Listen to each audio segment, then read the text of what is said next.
Sir, सध्या मार्केटमध्ये weight loss करणारे इंजेक्शन आलेले आहेत. त्याने खरंच वजन कमी होतं का?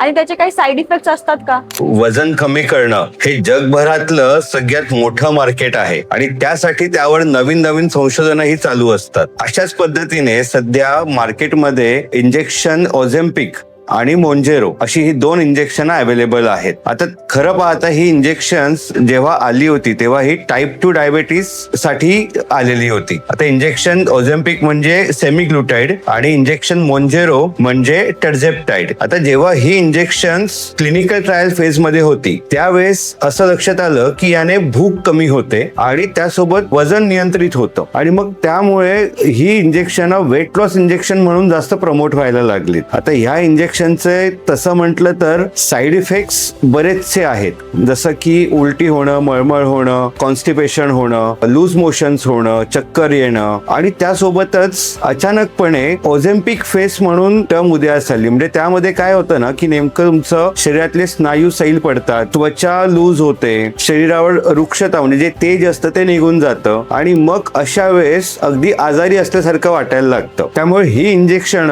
कोणी घेतली पाहिजेत तर ज्यांना खरंच टाईप 2 डायबिटीज आहे, ज्यांना ओबेसिटी म्हणजे 110-120 किलोच्या पुढे त्यांचं वजन आहे, त्यांना बाकीचे मेटाबॉलिक आजार आहेत, तर अशी इंजेक्शन ही डॉक्टरांच्या सल्ल्याने तुम्ही घेऊ शकतात. परंतु ही इंजेक्शन म्हणजे काही परमनंट सोल्युशन नाही, कारण ह्या इंजेक्शन जोपर्यंत चालू आहेत तोपर्यंत तुमची भूक नियंत्रणात राहते. पण जेव्हा हे इंजेक्शन आपण थांबवतो त्यावेळेस परत तुम्हाला भूक लागायला लागते आणि परत तुमची बाकीच्या गोष्टी, वजन अनकंट्रोल होणं वगैरे गोष्टी सुरू होतात. मग अशा वेळेस तुम्हाला जर परमनंट सोल्युशन हवं असेल तर इंजेक्शन आणि या अशा तत्सम गोष्टींवर अवलंबून राहण्यापेक्षा तुम्ही योग्य आहार घेणं, योग्य व्यायाम करणं, सतत व्यायाम करणं आणि तुमचं झोप व्यवस्थित पुरेशी घेणं आणि त्यासोबत आयुर्वेदिक तज्ञांच्या सल्ल्याने आयुर्वेदिक औषधं, पंचकर्म करून घेणं आणि एक व्यवस्थित लाईफस्टाईल फॉलो करणं, यानेच तुमचं वजन जे आहे ते पूर्णपणे नियंत्रणात राहू शकतं, कोणत्याही अशा क्विक फिक्सिंग इंजेक्शन्समुळे नाही.